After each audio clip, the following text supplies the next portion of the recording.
أعدوا لهم ما استطعتم من قوة।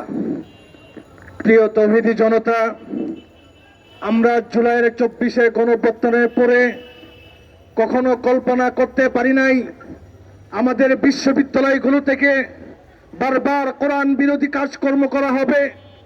আমরা ভেবেছিলাম ফ্যাসিবাদ দূর হওয়ার মধ্য দিয়ে হিন্দুত্ববাদের যে অগ্রসর বাংলাদেশ থেকে দূর হয়ে যাবে, কিন্তু আমাদের আফসোস হলো জুলাই থেকে শাহাদাতের নজরানা পেশ করা হয়েছে।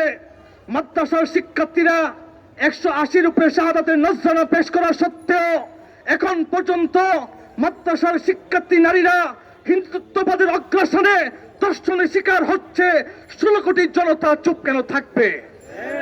প্রিয় তৌহিদি জনতা, আমরা প্রশাসনকে দেখতে পাচ্ছি এই ব্যাপারে নীরব ভূমিকা পালন করা হচ্ছে। যতটুকু আমরা জানতে পারছি, রাষ্ট্রীয়ভাবে হিন্দুত্ববাদ আমার এই বাংলাদেশে প্রতিষ্ঠা করার জন্য একের পর এক ষড়যন্ত্র করা হচ্ছে।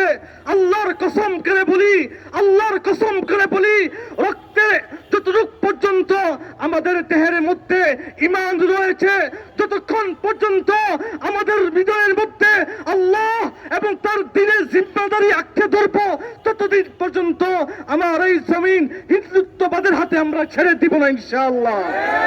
প্রিয় তৌহিদি জনতা, আমরা বারবার নির্যাতিত নিপীড়িত হচ্ছি। আমরা বারবার দেখতে পাচ্ছি আমাদের বোন মহিলা মাদ্রাসার ছাত্রীকে প্রেমের ফাঁদে ফেলে হিন্দুত্ববাদীরা দর্শন করে যাচ্ছে। আজ অব্দি পর্যন্ত আমরা ইনসাফ বা বিচার পাই নাই। কোর্ট কাছারিগুলোতে আমাদের বিচার গ্রহণ করা হচ্ছে না। যদি এইরকম হয় রাষ্ট্রের ব্যবস্থা, তাহলে মনে রাখতে হবে এই রাষ্ট্রের ব্যবস্থায় ইনসাফ প্রতিষ্ঠা করার জন্য আমাদেরকে যা যা করতে হয় আমরা তাই করতে বাধ্য হব ইনশাআল্লাহ।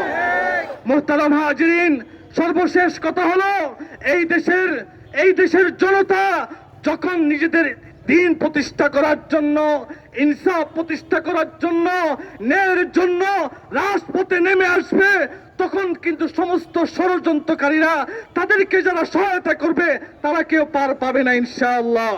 আল্লাহ তাআলা আমাদেরকে সতর্ক থাকার তৌফিক দান করুক। সংগ্রামী